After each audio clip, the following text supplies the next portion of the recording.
HDFC AMC के IPO के मौके पर बात करने के लिए मेरे साथ है दो खास मेहमान, दीपक पारिक और मिलिंद बरवई। सर, सबसे पहले मैं आपसे शुरू करना चाहूँगा, जिस तरह से हमने देखा कि इस साल जो बाजार के लिए जो साल रहा है काफ़ी उतार चढ़ाव का साल रहा है, तो क्या वजह रही कि यही आपने मौका चूज़ किया है IPO के लिए? और आप जिस तरह से बुलिश हैं फाइनेंशियल सर्विसेज और स्पेशली म्यूचुअल फंड के लिए, तो क्या ऐसी चीज़ें हैं जो आपको इतना ज़्यादा कॉन्फिडेंस दे रही है? हमें तो बहुत चीज़ें हैं जो कॉन्फिडेंस दे रही है, और ये टाइम हमें लग रहा है कि ये बराबर टाइम है, क्योंकि ऑल्टरनेट इन्वेस्टमेंट्स का अपॉर्चुनिटी नहीं है आज। डीमोनेटाइजेशन के बाद जो हमने देखा, इतना पैसा आ रहा था म्यूचुअल फंड इंडस्ट्री कि ये कंपनी म्यूचुअल फंड व्हीकल अभी एस्टैब्लिश्ड हो गई है और डोमेस्टिक सेविंग्स काफ़ी आते हैं, और आई फील के आएंगे और भी।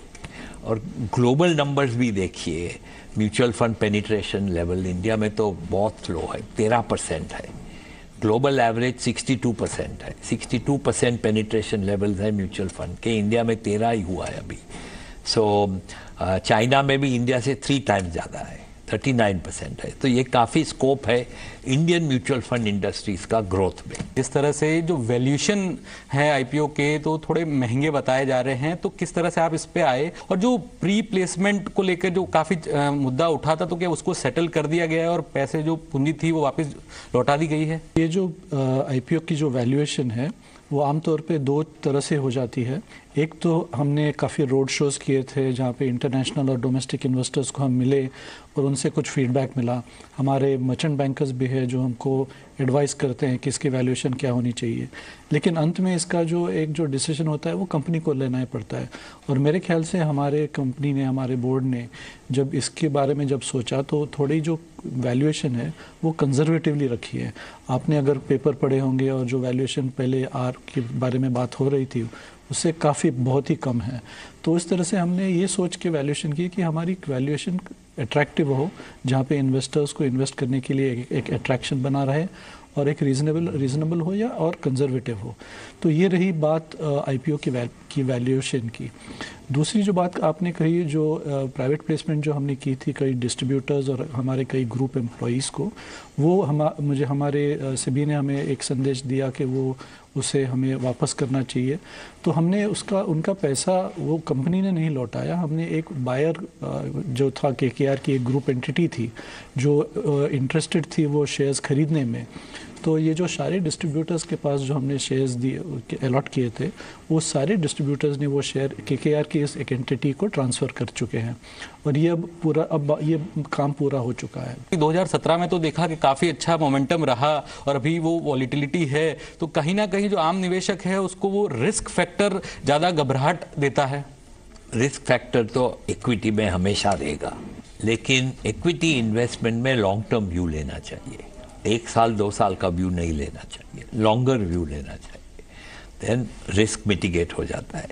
1 साल खराब गया, मॉनसून खराब आया, पॉलिटिकल टर्मोइल हुआ, कुछ भी हो सकता है, ऑयल प्राइस $100 हो गया, तो ये सब रिस्क फैक्टर्स है।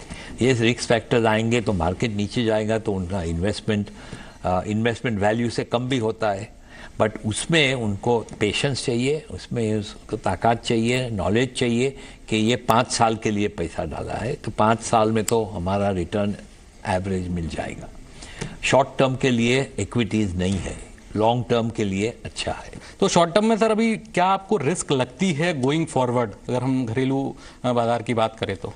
नहीं, शॉर्ट टर्म में अभी इंडिया के लिए रिस्क इंडिया के कंट्रोल के बाहर है। ऑयल प्राइस हम कंट्रोल नहीं कर सकते हैं।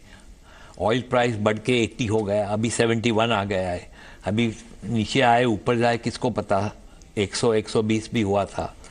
अब हाँ, इंडिया 80% रिक्वायरमेंट इंपोर्ट करते हैं, तो हाई ऑयल प्राइस डेट्रीमेंटल, ख़राब है इंडिया के लिए। तो ये एक इश्यू है रिस्क। अभी दूसरा रिस्क है, डॉलर बहुत स्ट्रेंथन हो गया है। डॉलर स्ट्रेंथन हो गया है तो रुपी वैल्यू 7% नीचे आया 6 महीने में तो डॉलर। पर 2-3 साल पहले रुपी अप्रिशिएट भी हुआ था। सो इतना ख़राब नहीं है हमारे लिए। दूसरे कंट्रीज़ के लिए तो काफ़ी ख़राब है, 15-20-30% डिप्रिसिएशन हुआ 6 महीने में उनकी करेंसी।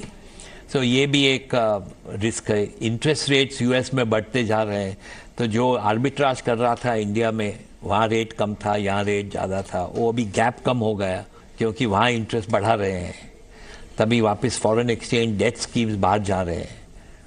तो ये सब तो रिस्क है, बट ये अपने कंट्रोल में नहीं है। जिस तरह से जो HDFC ग्रुप है 10 ट्रिलियन का मार्केट कैप हो गया, सेकंड हाईएस्ट इन कंट्री, तो आगे चल के भविष्य में किस तरह की योजनाएं होगी ग्रुप लेवल पे, सक्सेशन प्लान के ऊपर भी थोड़ा बहुत समझना चाहूंगा। और जिस तरह से आप कह रहे हैं 5 कंपनियां लिस्ट हो गई है, पिछले साल भी आपने कंपनी लिस्ट करी, इस साल भी करी, तो आगे भी देखें कि जो कंपनियां हैं जो अच्छा कर रही है उनकी भी लिस्टिंग पाइपलाइन में रहेगी?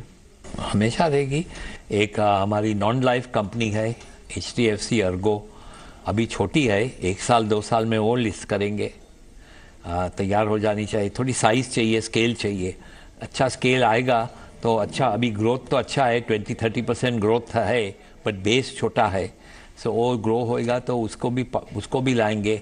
दूसरी एक हमारे पास कंपनी है एजुकेशन लोन वाली, हम क्रेडिला करते हैं, उसका भी 2-3 साल जरा एसेट्स बढ़ेंगे तभी लाएंगे मार्केट में। हम वी बिलीव के सब कंपनी को लिस्ट करनी चाहिए। More transparent, more information is available, value creation, investors को पता चले क्या वैल्यू है। अनलिस्टेड कंपनी का कोई भी वैल्यू दे सकता है। और सक्सेशन प्लानिंग तो सभी कंपनी में होता है, हमारा बोर्ड्स भी, और remuneration nomination board of all the 5 companies are aware that we are not getting young, we are getting all old, we have to find replacements, and that work is on. There will be smooth transition, not to worry.